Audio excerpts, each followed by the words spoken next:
regard les jeunes portent sur les migrants. La question est l'objet de travaux réalisés par les élèves du lycée Jean Zay à Orléans. Un projet culturel intitulé « De l'autre côté » ou comment les migrants vivent leur exil, pas toujours choisi.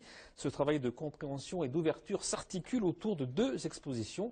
L'une d'elles s'intéresse plus particulièrement aux exilés chiliens qui ont fui la dictature de Pinochet. Reportage Pierre Boucheneau, Pierre-Dominique Lepé.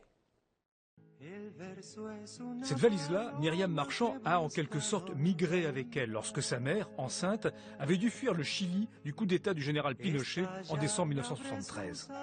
Cette valise sert en ce moment de réceptacle pour les réflexions des visiteurs, lycéens, personnels, qui traversent le hall du lycée Jean Zay, où Myriam est aujourd'hui documentaliste. Dans ce hall, une exposition offre en effet le résultat des travaux faits par les lycéens sur un point d'histoire, les réfugiés chiliens dans le Loiret et plus généralement sur les migrants. Toutes les disciplines sont impactées au sein de l'établissement parce que les enseignants ont souhaité en faire un vecteur d'activité sous forme de cours, sous forme de... Il y a eu aussi des conférences, sous forme d'échanges avec les élèves ou d'ateliers, notamment un atelier aussi mené par l'artiste. Tu peux faire aussi une profondeur de champ avec ton ocre rouge qui sera un peu plus sombre de l'autre côté de l'écharpe, par exemple. Mais il y a 1000 solutions. L'artiste, c'est Agnès Touvenin, peintre et plasticienne. Tout commence par des photos sur lesquelles les lycéens posent le rôle de migrants et qui sont ensuite projetées sur de grandes toiles. Les lycéens se relaient par petits groupes pour dessiner et peindre ces silhouettes.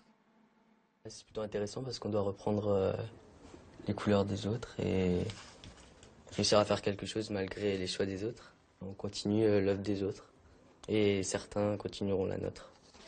Ils apprennent peut-être à faire avancer la poésie à plusieurs. Après, tu te recules. Là, tu es un peu téléguidé par ton collègue, c'est bien aussi. J'aime bien tout ce qui est petit groupe en apprentissage, je trouve ça calme et on apprend plus de trucs quand on est à 35 dans une classe en écoutant une leçon. Les migrants, c'était déjà le thème de l'exposition qu'Agnès Touvenin avait produite à la chapelle Saint-Jacques de Vendôme et dont les grandes toiles font face à l'historique de l'immigration chilienne dans ce hall du lycée Jean Zay. Qu'est-ce qui vous inspirait, ces silhouettes, ces visages, ces expressions? C'est peut-être tous les visages que j'ai pu rencontrer au fur et à mesure des 29 déménagements que j'ai effectués dans ma vie. Qu'est-ce que tu vois dans les peintures d'Agnès Touvenin? Qu'est-ce que tu ressens quand tu les regardes? Quand je le vois, en fait, ça dépend lesquels, parce qu'on voit différents aspects en fait, des sentiments que peuvent ressentir les migrants. Et on peut voir en quelque sorte l'espoir, mais tout aussi l'appréhension. Histoire, philosophie, littérature, peinture, tout a été possible et nécessaire autour de cette valise venue du Chili jusqu'au cœur du lycée Jean Zay à Orléans.